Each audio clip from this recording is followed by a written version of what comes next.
Hello दोस्तों, नमस्कार। मैं हूं आपका दोस्त विजय और आज के इस वीडियो में आपका स्वागत करता हूं, अभिनंदन करता हूं। आशा करता हूं कि आप सभी की तैयारी अच्छी चल रही होगी और आने वाले इंटरव्यू के लिए आप तैयार हो रहे होंगे। तो अभी जो इंटरव्यू का सीरीज चल रहा है, इसमें 2 महत्वपूर्ण सवाल पूछे जा रहे हैं और आज की वीडियो में उन सवालों पर चर्चा करेंगे, उनका उत्तर किस तरह से देना चाहिए। तो जो महत्वपूर्ण सवाल पूछे जा रहे हैं, वो पहला सवाल है कि आप बैंक में क्या काम देखते हैं।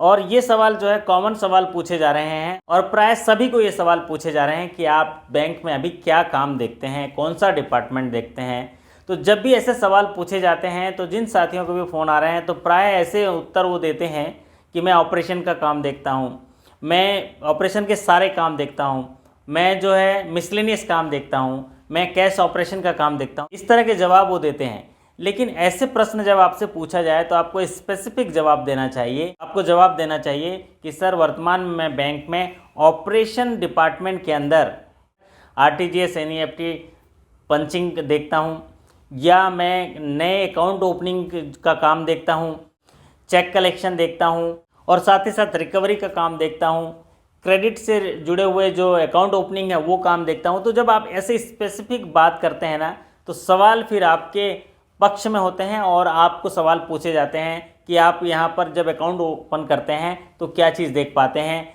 केवाईसी कहाँ अपलोड करते हैं, ई केवाईसी क्या है।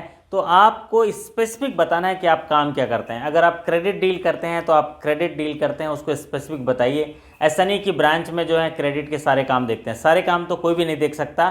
तो आप जिस काम को करते हैं उस काम को स्पेसिफिक तौर से बोल के बिल्कुल आपको बताना है स्पष्ट तौर से कि मैं जो है रिकवरी का काम देखता हूँ, मैं जो है ऑफ साइट मॉनिटरिंग का काम देखता हूँ, मैं जो है कैश ऑपरेशन में जो है मैं पेमेंट काउंटर पे काम करता हूँ या पेमेंट रिसीट काउंटर पे, दोनों जगह काउंटर पे काम करता हूँ। तो इस तरह से आप जो है स्पेसिफिक काम बताएंगे तो उससे जुड़े हुए सवाल फिर आएंगे और आप उसका सही उत्तर दे पाएंगे और आप इंटरव्यूअर को प्रभावित कर पाएंगे।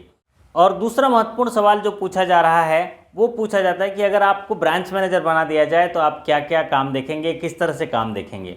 जी हाँ, जब भी आपको इस तरह के सवाल पूछे जाएं कि आपको ब्रांच मैनेजर बना दिया जाए तो आप क्या देखेंगे, तो ऐसे सवालों का जवाब आप जब देंगे तो आप बोलिएगा कि अगर मुझे ब्रांच मैनेजर बना दिया गया तो सबसे पहले मैं जिस जगह मेरी पोस्टिंग होगी, जिस शाखा में मेरी पदस्थापना होगी, वहाँ के एरिया प्रोफाइलिंग पे मैं काम करूँगा।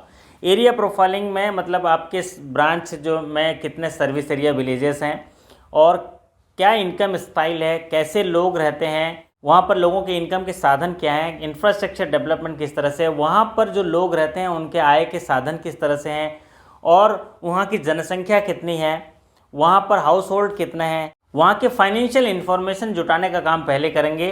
क्योंकि अगर ये फाइनेंशियल इन्फॉर्मेशन आपके पास आते हैं तो आप उसको बिजनेस में तब्दील कर पाते हैं। साथ ही साथ वहाँ पर जो दूसरे बैंक भी काम कर रहे हैं तो उनका जो है बिजनेस शेयर कितना है ये पता करने की कोशिश करेंगे और हमारा परसेंटेज बैंक का जो वहाँ ब्रांच का बिजनेस शेयर कितना है। अगर ये पता चल जाएगा तो हम आने वाले साल में अपने बिजनेस को किस दिशा में ले जाएंगे, इसके लिए एक रोड मैप तैयार करेंगे, प्लानिंग होगी और उस दिशा में काम करेंगे। यहाँ पर हमें अगर पता रहेगा कि ये बिजनेस करने के लिए यहाँ पर पोटेंशियल है तो हम उस दिशा में काम करेंगे और हमें जो है बिजनेस बढ़ाने में हमें काफ़ी मदद मिलेगी। साथ ही साथ उस शाखा में जुड़े हुए ग्राहकों की सेवा पे जो है जोर देने का काम करेंगे और जब ग्राहकों को हम एकत्रित करेंगे और अपने बैंक के साथ जोड़ने का प्रयास करेंगे तो हमारा बिजनेस जो है ऑटोमेटिक बढ़ने लगेगा। तो शाखा प्रबंधक होने के नाते अगर मुझे मौका मिला काम करने का तो मैं एरिया प्रोफाइलिंग पे काम करूंगा और साथ ही साथ ग्राहक सेवा पे जो है जोर देते हुए काम करेंगे और ग्राहकों के हित में जो बैंकिंग फैसिलिटी है उनको जोड़ने का जो है प्रयास करेंगे, जिससे बैंक का बिजनेस बढ़ेगा और एक सस्टेनेबल बिजनेस जो है वो आगे बढ़ पाएगा।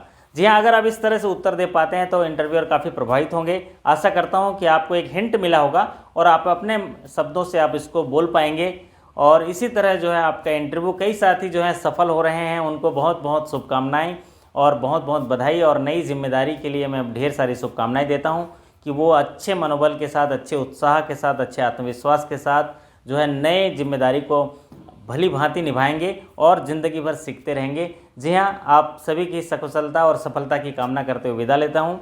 फिर अगले वीडियो में फिर नए टॉपिक के साथ आपसे मुलाकात होगी। तब तक के लिए आपका धन्यवाद। नमस्कार। Thank you so much.